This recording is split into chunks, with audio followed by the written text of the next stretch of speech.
Bonjour tout le monde, j'espère que vous allez tous très très bien. Voici le tirage du nouvel oracle du Petit Lenormand avec Cécilia qui s'assoit dessus et qui chanson. Chanson, chansonnette. Chanson, chansonnette. Chansonnette, chansonnette, chansonnette. Voici le livret, à l'intérieur du livret. On y va.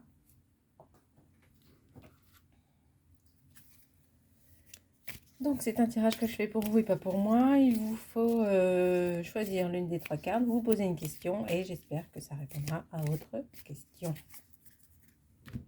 Un chansonnette, chansonnette, chansonnette, chansonnette. Bah, et c'est moi. C'est moi chansonnette. Attends, recule. Voilà. Tu choisis les cartes, hein? Allez. Carte numéro 1. Carte numéro 2, chansonnette. Hop. Allez, on prend celle-là, carte numéro 3. C'est facile, hein, avec toi. Hein.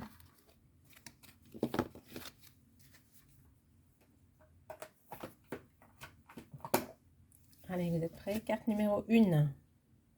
Le deuil. Alors, vite. Alors, chanchounette.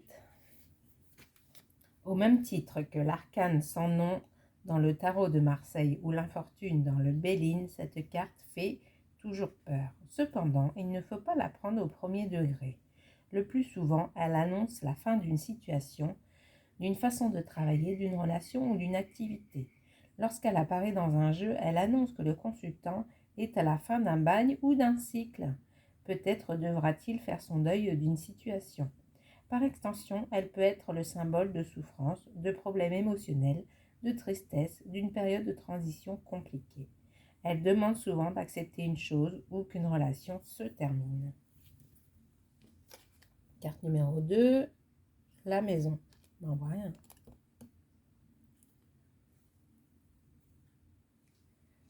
Donc, c'est 24.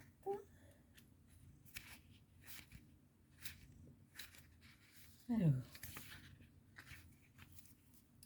c'est une carte d'ancrage. Elle représente une période de stabilité. Souvent, elle indique que le consultant a une situation confortable et solide. Elle symbolise les habitudes, le quotidien, la routine. Dans un jeu négatif, elle peut parfois signaler un enfermement psychologique ou physique. C'est la carte de la famille, du foyer, de l'hérédité. Sur le plan professionnel, elle peut indiquer que le consultant travaille chez lui ou crée son entreprise ou travaille en famille. Pour un célibataire, elle peut être le signe d'enfermement et donc de solitude. Si le consultant est en couple, c'est la possibilité de développer un projet commun, de vivre sous le même toit ou de construire une famille. Carte numéro 3. Le chien. Bah nous, mais nous, on a des chats. On n'a pas de chien, nous, on a des chats. 18.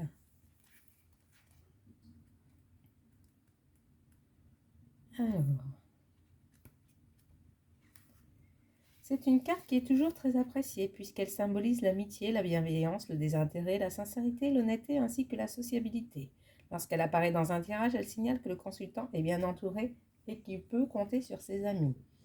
Lors d'une question sentimentale, cette lame représente le compagnon loyal et fidèle, le partenaire qui saura toujours être là. C'est le symbole même de l'écoute, de la réciprocité des sentiments, mais aussi de la complicité, de l'affection. Dans un tirage professionnel, le chien indique que le consultant trouvera du soutien auprès d'un collaborateur, d'un collègue ou d'un supérieur. Voilà pour le petit tirage. Je vous souhaite à tous une très très belle journée. Je vous fais plein de gros bisous et je vous dis à bientôt. Salut, salut.